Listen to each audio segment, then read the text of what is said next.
오늘 우리에게 주신 하나님의 말씀 사도행전 5장 12절에서 16절까지입니다. 하나님의 말씀입니다.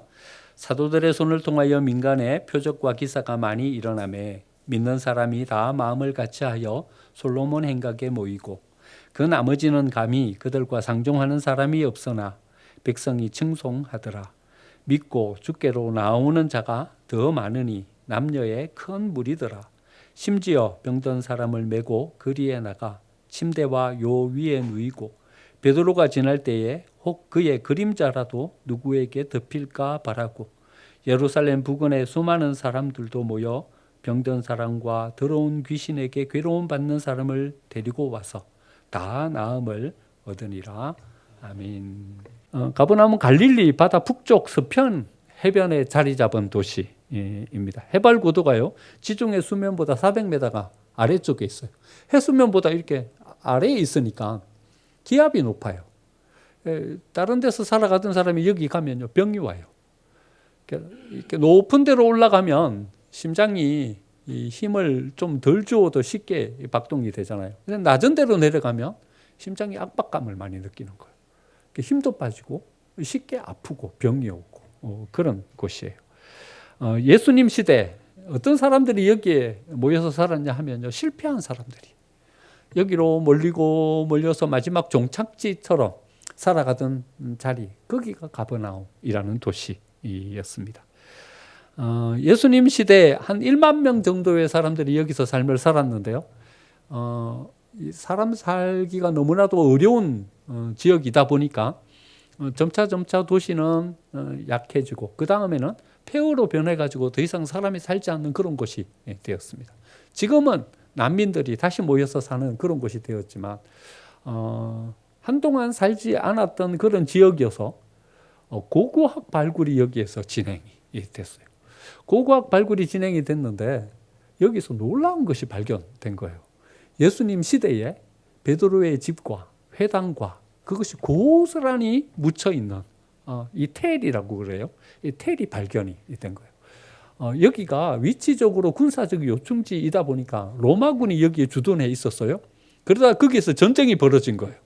전쟁이 벌어지니까 모든 것이 이렇게 무너진 채로 또 거기 위에 흙이 덮인 채로 고스란히 보존이 돼 있어가지고 발굴해서 보니까 어떤 기록들이, 예수님 시대의 어떤 기록들이 그대로 발견되었고 또 함께 모여서 예배했던 그 베드로의 집이 그대로 발견이 되었어요. 베드로가 회당에서 왔다가 자기 장모의 집으로 갔다라고 했는데 거기 거리가 한 40m 정도 되는 거리였어요. 근데 거기에 예배했던 그런 흔적들과 자리가 그대로 이렇게 보존되어 있었어요. 그래서 지금은 거기 위에다가 큰 어떤 구조물을 만들고 유리를 이렇게 덮어가지고 위로 올라가면 밑에서 예배했던 그 베드로의 집을 그대로 볼 수 있는 그런 어떤 성지로 이렇게 꾸며놨어요. 아마 성지순례를 가시면 그 가버나움에서의 예배 자리, 그걸 아마 그대로 볼 수 있을 겁니다. 예수님의 공생애의 중심지였어요. 예수님이 가장 오래 머무시던 자리가 어디였냐 하면 이 가버나움이었어요. 왜냐하면 어렵게 힘들게 살아가던 사람들이 거기에 제일 많이 모여서 살았어요. 예수님이 병을 고쳐주시는 기적을 가장 많이 베푸셨던 곳이 가버나움이었어요.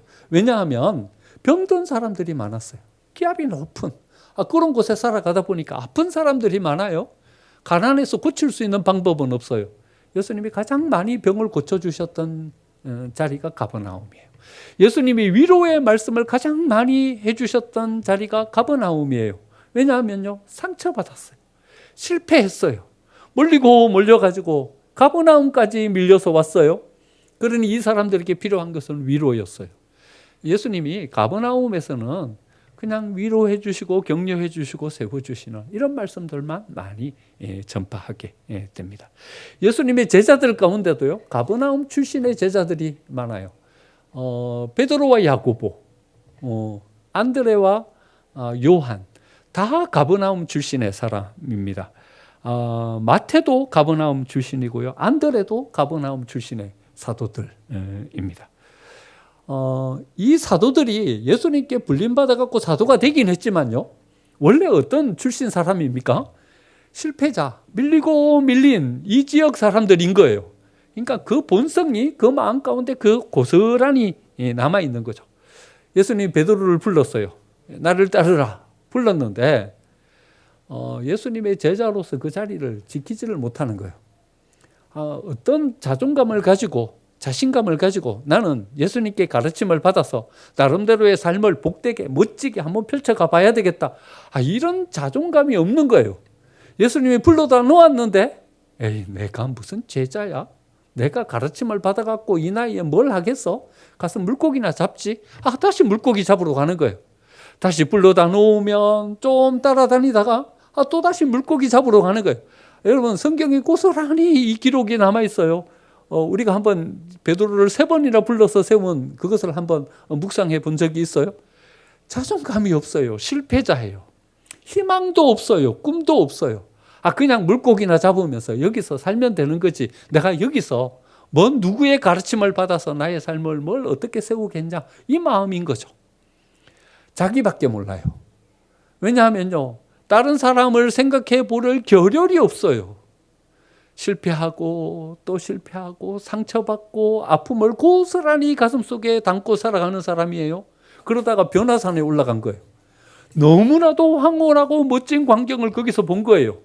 그러니까 다른 사람 신경 쓸 겨를이 어디 있어요.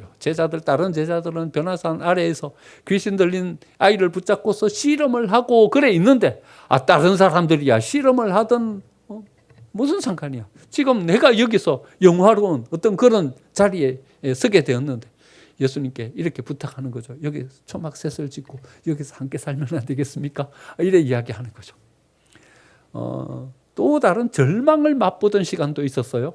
작은 여종 앞에서 이렇게 호언장담했었죠. 모든 사람들이 다 주를 버리고 떠날지라도 나는 주를 버리고 떠나지 않겠습니다. 호언장담하던 베드로가요, 작은 여종 앞에서 난 저 사람 모른다. 예수님이 뻔히 쳐다보고 있는데 그 예수님 앞에서 말이죠. 예수님을 저주하면서 난 저 사람 모른다. 베드로는요, 자기가 이야기한 그것을 지켜갈 수 있는 마음의 중심도 없어요.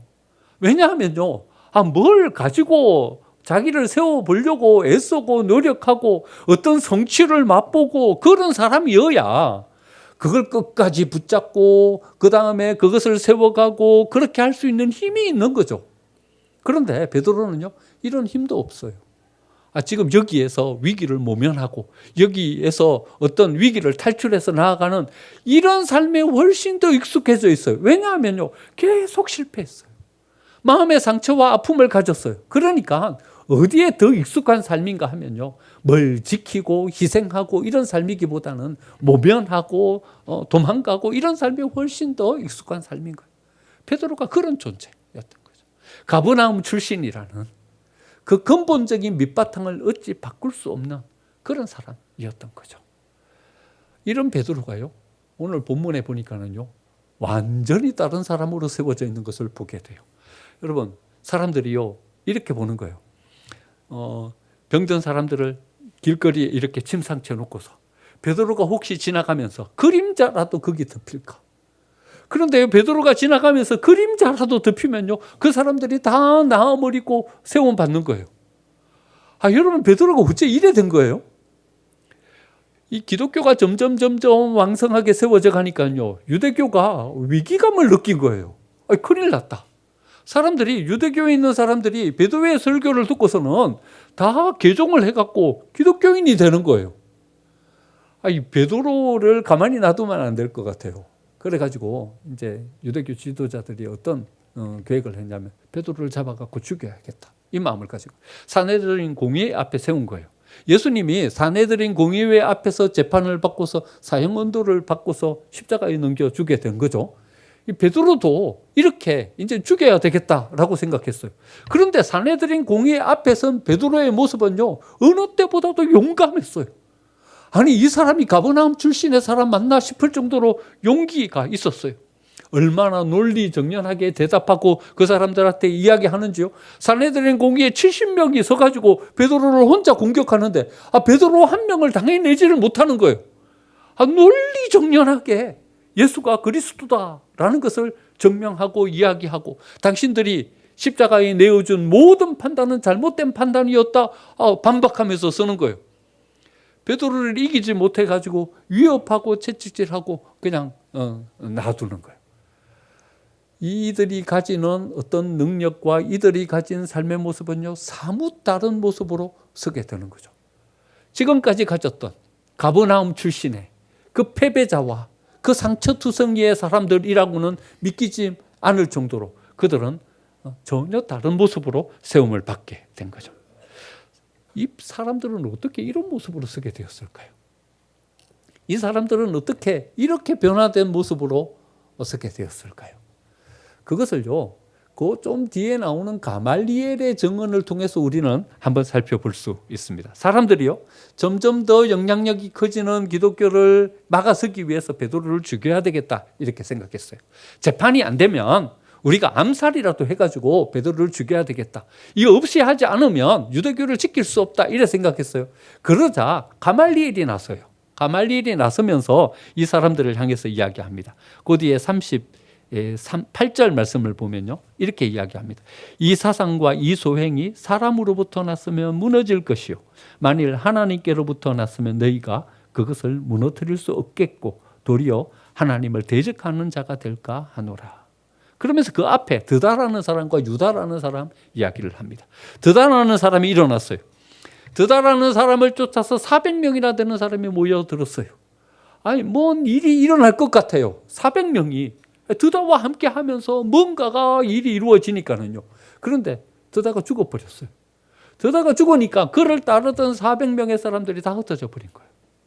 그 다음에 유다라는 사람도 일어났어요. 마찬가지로 유다가 죽자 그를 따르던 사람들도 다 흩어져 버렸어요. 그러면서 가말리엘이 이렇게 이야기하는 거예요. 봐라. 어떤 사람이 언변을 가지고 어떤 사람이 멋진 능력을 가지고 세워지지만 이것이 사람에게로부터 시작돼 가지고 세워지니까 그 사람들이 죽고 나자 다 없어져 버리고 다 흐지부지 돼 버리지 않았냐. 그러니까 우리가 굳이 이 사람들을 붙잡고서 씨름할 필요가 없다. 만약에 이것이 사람에게로부터 난 것이라면 이것은 무너진다. 하지만 이것이 하나님께로부터 난 것이라면 우리는 결코 무너뜨릴 수도 없겠고 이것은 하나님을 대적하는 것이 될 수도 있다. 이래 이야기하는 거예요. 여러분, 가말리엘의 이 권면이 정말 기가 막힌 어떤 통찰을 가지고 주는 권면이지 않습니까? 사도 바울이라는 사람이 괜히 세워진 게 아닌 거예요. 이런 사람 밑에서 가르침을 받았으니까 사도 바울과 같은 이런 인물들이 세워지게 된 거죠. 그런데 이 가말리엘의 어떤 정언 속에서 우리는 더 중요한 어떤 이 메시지를 붙잡게 되는 것입니다. 여러분, 사람에게서 난 것은요, 여러분 그냥 무너져요. 아무리 좋은 언변과 그럴듯한 모습을 가지고 뭔가가 세워진다 해도 그 사람이 가지고 있는 한계, 그것을 넘어서기는 어려워요. 그 안에서 머무는 거예요. 그 사람이 가지는 영향력, 그 안에서 머무는 거예요. 그것을 넘어서기가 어려운 거예요. 그런데 이 가말리엘이 뭐라고 증언하냐 하면 이 증언을 하는 거예요. 하나님께로부터 왔으면 우리는 그것을 결코 이길 수가 없다.